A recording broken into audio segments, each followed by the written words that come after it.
Are you aware that I will be video recording this interview for educational purposes and that I will be posting this interview as a private video on YouTube and that other students in my class may see this interview? Yes. Okay. So, would you consider yourself part of the dominant or subordinate group concerning ageism?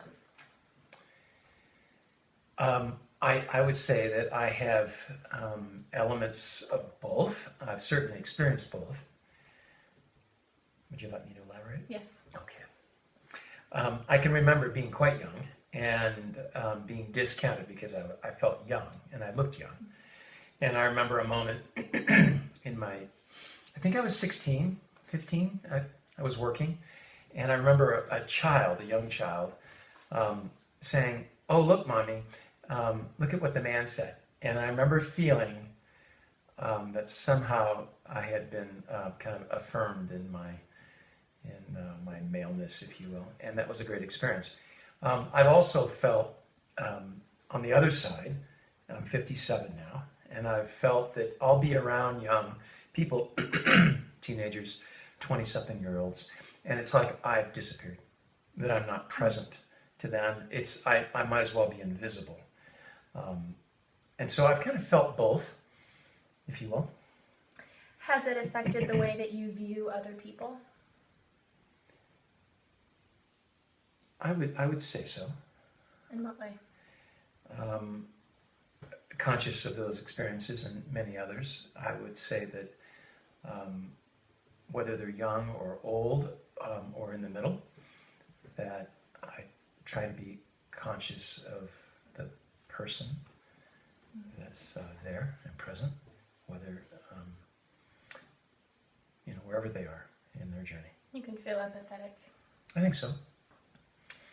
And then switching gears, would you consider yourself part of the dominant or subordinate group concerning sexism? Well, I would say probably dominant. I think we live in a male culture. I think less so with time, but I was born in 1957, and I am 57. And so when I was quite young, it was clearly a male-dominated society, and I think in many, many ways it still is, but it's become less so. Has that affected the way that you view other people, being part of the dominant group? I'd say yes. I've mostly with work, I've spent a lot of time cooperating in work projects and just working with women and for women and alongside women.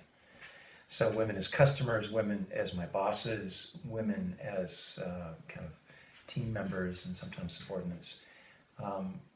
So I would say, yeah, for sure. I'm conscious of it. I've seen, no different really than a man, I've seen women take the role of leadership and struggle with it.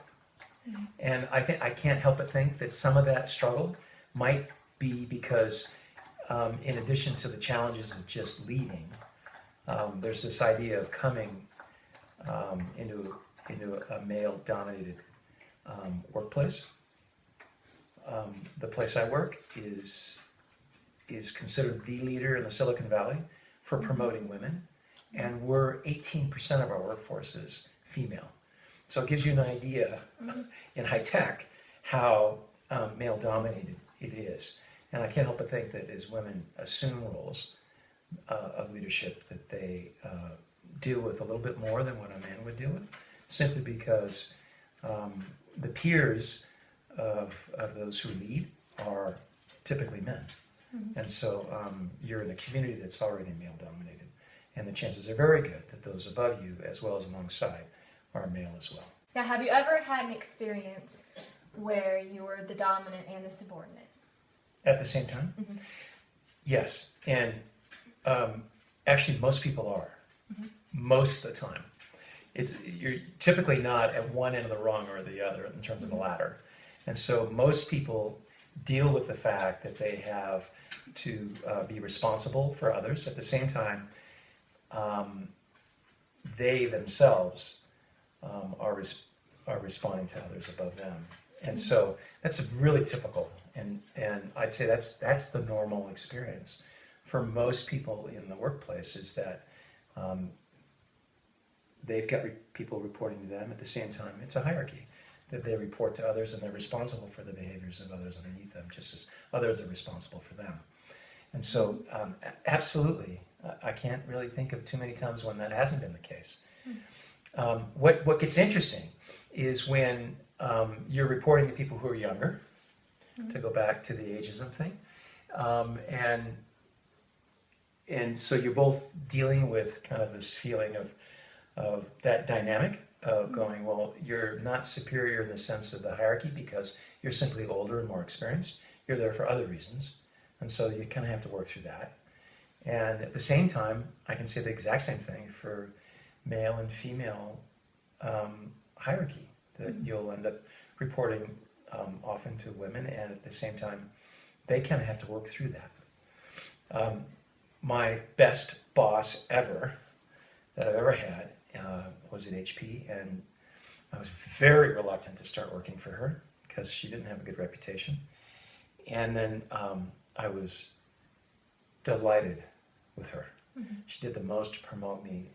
She was very aware of my gifts and where I could best do my best work. And so I had a great, really a great experience of having a female boss. And that was probably my first female boss in high tech. Well, thank you for your time. Well, you're most welcome, Grace. Thank you.